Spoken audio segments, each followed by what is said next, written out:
Hello, I'm Marissa, and we are here with Laura and Andrea, two of our local preservation queens, basically. They preserve so much from their garden and just know how to extend the life of a lot of their garden veggies and just use the entire fruit or vegetable instead of creating waste. So right now they're going to run us through a couple of their favorite recipes and things to ferment. Here we go. All right, well, I'm going to tell you a little bit about Baba Andreshak's fermented dill pickles and then a little bit about sauerkraut as well. So these are one of my favorite pickles to make because you don't need to have 10 or 20 pounds of cucumbers ready all at once. Actually, today I just went out to the garden and picked what I had. And you can make 1 or 2 or 5, 10 jars all at once depending on how many you have because it's so quick and easy. So you just get your cucumbers, wash them up and fit them into your jar like this, and then it's basically hot water and salt. I add garlic and, as you can see, some hot peppers and dill if you have it. Sometimes peppercorn, kind of depends what you like, but you basically put the right ratio of salt to water. I think it's about a tablespoon in a quart jar. I do have the official recipe here from Baba Andreshak, and basically then just sit them on the counter for 3 to 5 days until they start to look a little fuzzy, which seems a bit off, but that's actually the fermentation process working. And then once they've gotten, adequately fuzzy, then you put them into the fridge, and then they just continue to ferment. And probably after about a month or so, they're good to go to eat. And the same sort of process with the sauerkraut. It's basically chop up your cabbage. We used a mandolin to do that. Sprinkle it with salt so that it kind of makes its own brine. Put it in a crock, cover it up, and then after, this batch has been going about 3 weeks now, but I like mine really sour. So I wait until it's, good and sour, and then you can jar it in a jar similar to what Laura has here. I do also put sometimes, depending on how long you want it to last in your cupboard, I do sometimes put it into a jar and give it a quick hot water bath, just enough so it seals, and then you can keep it for years and years. So, and then Laura's going to tell you about a couple of her things. So on the same path as brine, I make a fermented hot sauce. This is half gone because my husband has been eating it like on everything. But so basically the fermented hot sauce, I'm at the point with my garden that I've got so much stuff that I just kind of don't know what to use it for, and just a whole bunch of extra. So I chop up garlic, hot peppers, sweet peppers, onions, all of the things. Anything that I've got sitting around, I throw it in a jar. I make a saltwater brine, fill the jar, and then set it on the counter with either coffee filter or a paper towel like this with a jar ring on top, and let it sit there until it gets fuzzy. Not fuzzy on top, but like a little bit cloudy in the bottom. That is probably the thing for me that was the most scary about fermenting, is that it is supposed to start to look off. You don't want like green mold growing on top, but it's good that it starts to look cloudy. So this I just set in the saltwater brine on the counter for about 7 to 10 days, depending on how warm my kitchen is. Sometimes it goes a little faster, sometimes it's slower. And then once it starts to look cloudy and smell a little bit ripe, I run it through the blender, and you've got hot sauce. So from here, I can either just stick it in the fridge like I did with just this jar, or I will water bath it to preserve it and stop that fermentation process. And then a little bit different type of fermentation. Apple season right now, so getting apples like crazy.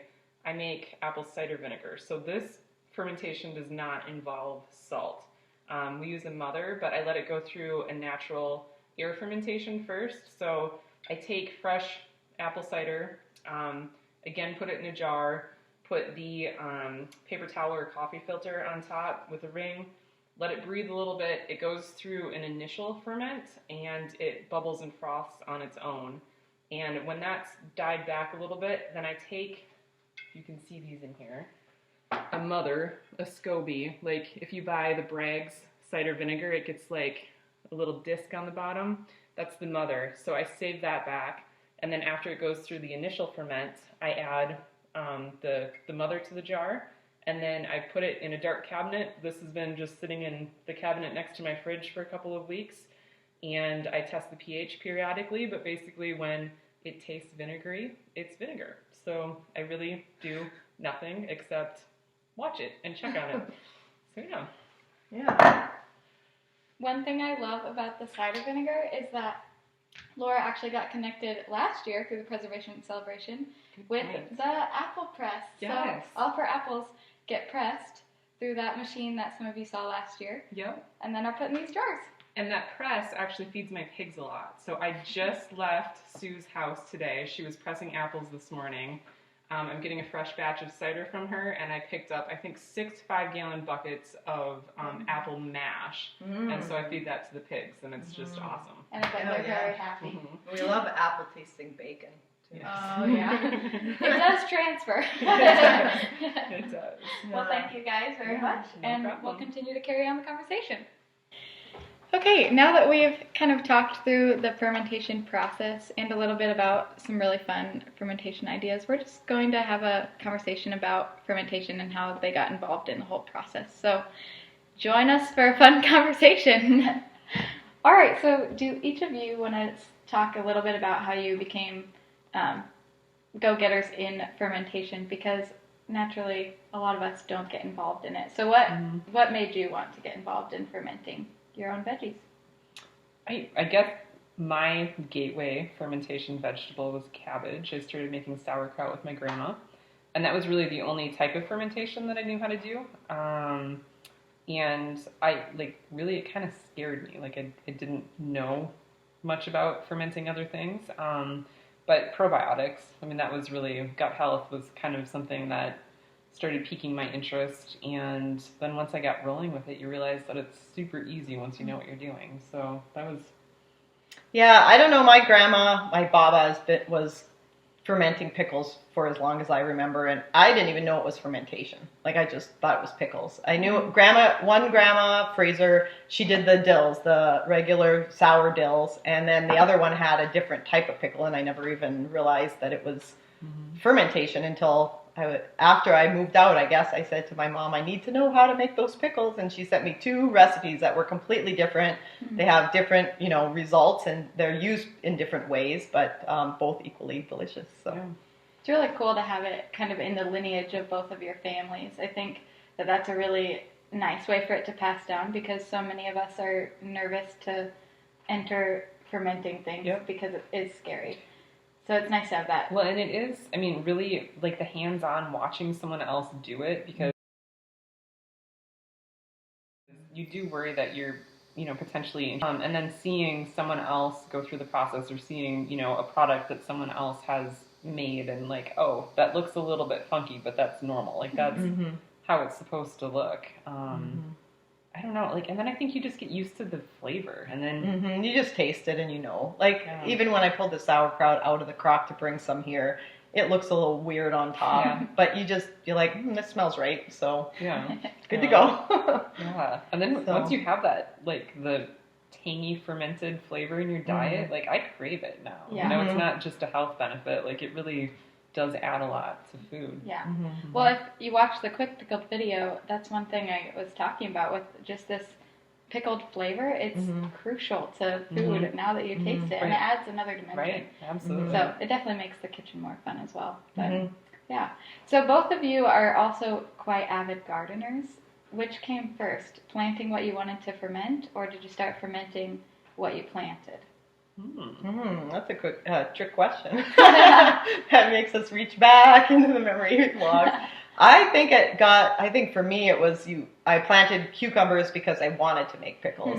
But now I don't always grow all of the ones that I process, because sometimes it's nice to have a big batch of cucumbers to do all at once or something like that. And mine sort of come on. So when I'm doing the dill pickles, I actually purchase these from farmers market, because they're all perfectly sized and they're all ready all at once, and you can do a big batch all at once. And these are the sour dills with the vinegar. But with the fermented pickles, you can do them in small batches just as they come out of the garden. So I do the fermented ones from my garden mostly. That's a good point. Yeah. So you can't really have, if you're fermenting, you can't have more than will fit in your jar unless you have a ton of jars. But it's nice to be able to buy uniform size ones too. Yeah. Yeah, it's a little bit of both. Cabbage I grow specifically for sauerkraut, but then you end up with that random handful of peppers that I don't have anything to do with, and instead of letting them go bad, you just ferment them quick. or apples in season. Like there's so many apples right now, and you have so much, and so I end up with gallons of cider, and it's just the perfect way to preserve that cider and have it for the rest of the year. Mm-hmm. Yeah. Do you think that the overabundance of certain things in your garden really caused you to be more innovative just because For sure. it was available? Mm-hmm. And both of you really hate the idea of throwing away food. Yes. Mm-hmm. It's really nice to have pigs to feed it to, but you also want to be able to use it. Right. Yeah. Mm-hmm. Yeah, we've all, like we talked about earlier, that like sometimes a cucumber, if it's a little bit bitter tasting, once you pickle it, you won't notice. Or I had these, last year I had some cauliflower. They were, I don't know what was the story with them. They were just hard. And they didn't taste good. And even when you cooked them, they didn't soften up like regular cauliflower. But once I put them into the pickling, this is like a regular, like vinegar pickle. Mm-hmm. They're delicious as pickles. Mm-hmm. So, and the crispness I think really was nice to have as a pickle, so they don't get soft in the jar. Yeah, no, the imperfect thing. That's a really big part of it. Like apples, you know, we eat the perfect ones. I make sauce and pie and things out of the kind of mid-road. And then for vinegar, like you can take those ugly apples and turn it into something awesome. Mm-hmm. Or the ones with the weird spots or the big weird divot in one side, it won't go through the peeler. Mm-hmm. Yeah. That's a good point because you having a peeler is also really nice. And if you have one that won't work in there, it takes a lot longer to do your applesauce. Yeah. But I think that's a really unique advantage of quick pickling and fermenting is you get to give new life to something that most people would throw away. If I had a cauliflower that wasn't cooking up right, I wouldn't know what to do with it. Yeah. So it go somewhere. Yeah, That's not my and the mouth. giant pickles that don't fit into the jar get sliced up and turn into a quick pickle. Or you could do a fermentation brine and just keep, add those in there too. But that one, it just is a vinegar brine. I had some vinegar left over from one of these other batches, and I just saved it in a jar. So It's a good idea. Do you guys ever feel like you have too many fermented things going on? Yes. I had a bad episode last year where I had sauerkraut and hot sauce. No, cider vinegar fermenting at the same time. And I don't know if it's a different kind of bacteria, like aerobic versus anaerobic or something, but my sauerkraut started to get extra funky. Oh. The vinegar was fine, but there was like I just learned I can't have them side by side. So now like different things, and especially things that have very strong flavor profile differences, like should not probably be fermenting side by side. But I mean, it was That's still interesting. my sauerkraut was still fine. It was just extra funky. Just different than you're expecting. Yeah. Just like I don't know, the bacteria off of one must have been like going through the air to the other, and it was, I don't know. yeah, I don't know. I haven't really, but mostly I'm doing the pickles that are in jars, and then the sauerkraut's in a big crock. But then it's kind of I really only do it once every 2 years because then I can enough to get me 2 years because it's a bit of a process. This sauerkraut's a little more just of a process. So. Yeah, because with sauerkraut, you are usually, do you meddle yours a little bit in the salt first, or do you just do the hot water? I put it salt. Okay. I leave it for a while, then I stuff it in the crock and kind of pack it in there, and then make sure there's enough brine. Cover it in the cabbage leaves, weight it down, and then pretty much, I don't know. Mine's been going about. Leaves? Yeah, cover it in cabbage leaves. Yeah. It actually seems to help with the weird mold stuff that grows on top. Really? It kind of kept everything packed in better. And And that's then, the other thing. You should talk about fermentation with your friends because you learn something new. Don't worry about the weird mold. It's normal. And that's You fine. all made it out alive, so we're good. And then, pretty much weight it down and leave it. But you can leave it kind of indefinitely, is from my understanding. But I usually get to about 3 or 4 weeks, and it gets good and sour, and then, It's put it okay in to a stop. jar, and I want to just get it out of there because it starts to make the basement smell weird too. So. That's another thing, though, is that pickling and fermenting is totally safe as long as everything is submerged, basically, right? Because the moment we have things sticking up above liquid is when we start to have the issues. goal is to keep everything under the brine because the salt is preserving it as it goes, and then the fermentation. But I think it's with vinegar pickling too, like these guys, you want them to be underwater. Yeah, if you're going to have a mold, it's going to be like, in my hot sauce, it's those peppers that float to the surface and get a little bit of air. Like, that's where it gets funky. And I just scrape that off and resubmerge, and it's good to go. Yeah.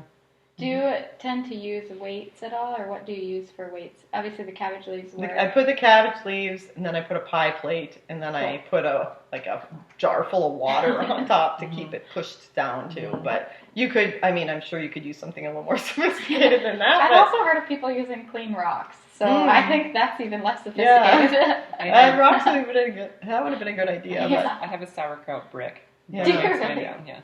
Yeah. A bag or just saran wrap. If I have the jar going, I'll do the ring. Then I'll, instead of paper towel, if you picture saran wrap in there, and then I just fill that with water, so that air can escape from underneath, but nothing can get. It's like a one-way seal, so it can come up, but it won't go in. Yeah, that's creative. I wouldn't have thought of that. Internet. No. What is on the future for your fermenting goals?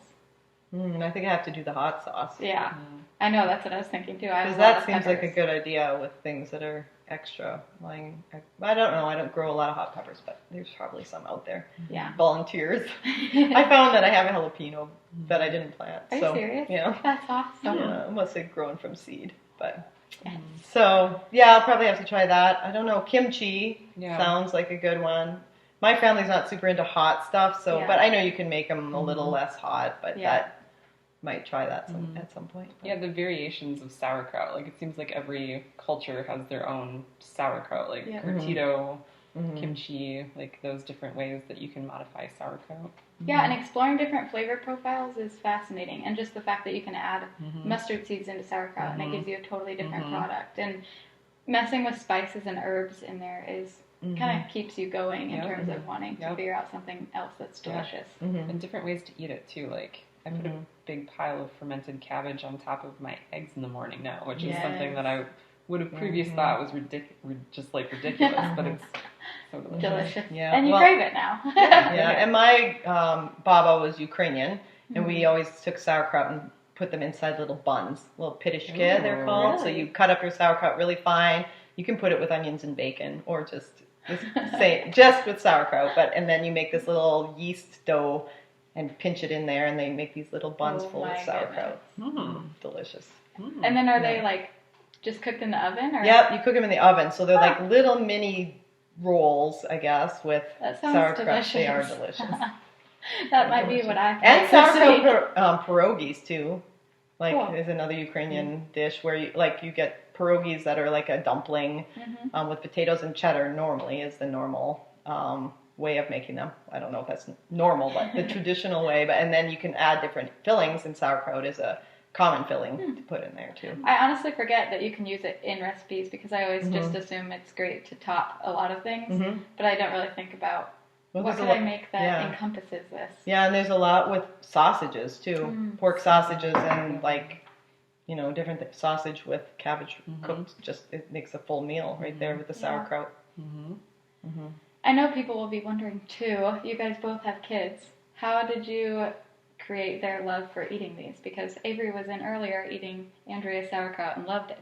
So how did they get exposed to it? And I think since birth. Yeah. It's just exposure, but you can't I can't say that I did anything to make her like it. I have one daughter who loves sauerkraut and the other one who can't even stand the smell of it. But I also really didn't like it until I was probably I'm 25. It's a weird flavor, and most of us aren't used to that acidic bite because most American food just isn't very flavorful. Right. So we aren't well versed in all these flavors. Well, and people just like to feed their kids bland kid food. Yeah. I'm not a huge fan of kid food. They eat what we eat. Yeah. And at least have to try it. Beyond that, either they like it or they don't. I don't know. Yeah. I have one that loves all the pickled everything. Alana, she loves, especially the pickled asparagus. And even likes pickles, and he likes pickled asparagus. He's kind of medium on sauerkraut, but I don't know. I think just that's what they're used to. That's what we eat every holiday. I don't know. It's not just holidays at our house. Anytime we want to. We bring out the nice fancy ones at holidays, but otherwise that's what we eat. Well, and there's so many different ways to use it. So if, your kids won't eat sauerkraut, I put fermented apple cider vinegar into all of our, coleslaw dressing. I mean, there's so many things I can't even think right now. Like any kind of dressing that I'm going to make has that in. So there's still ways to sneak it in. And do you guys both tend to invite your kids in on the process of all this? Invite or encourage or twist arms. Of course. If you like these asparagus, come and cut them to the exact right size. I mean, it's just kind of like happening all the time. We were talking about this earlier. Like, I generally just have something fermenting. Yep. So it's just kind of part of our day-to-day life. Like, you're making dinner, and then the cider vinegar needs to be changed out or strained, or I don't know. You know, I mean, it's kind of happening. Yeah, and I think that shows too how much you guys both fermented from it being passed down through your family. It will continue in your family as long as you just keep that rhythm going, and they won't be afraid to try this when they get older too. Yeah. Which is really important. I think too many people don't invite their kids in on stuff in the kitchen. Yep. But even if you didn't grow up with it, it's not too late. You can still figure it out. It's very learnable. Yeah. And the best thing is, these two live in Clear Lake, so you can see them at farmers markets, you can see them around town, and they'll be able to help you out with a lot of questions that you might have too. So that's really nice. I know that I can always text you and say, what kind of fuzz is this on my fermenting vegetables? And hopefully the preservation celebration will be in person next year, and then we can chat about those things. Yeah, and you can taste all of this because it's amazing. So I feel a little bad for you guys right now, but yeah.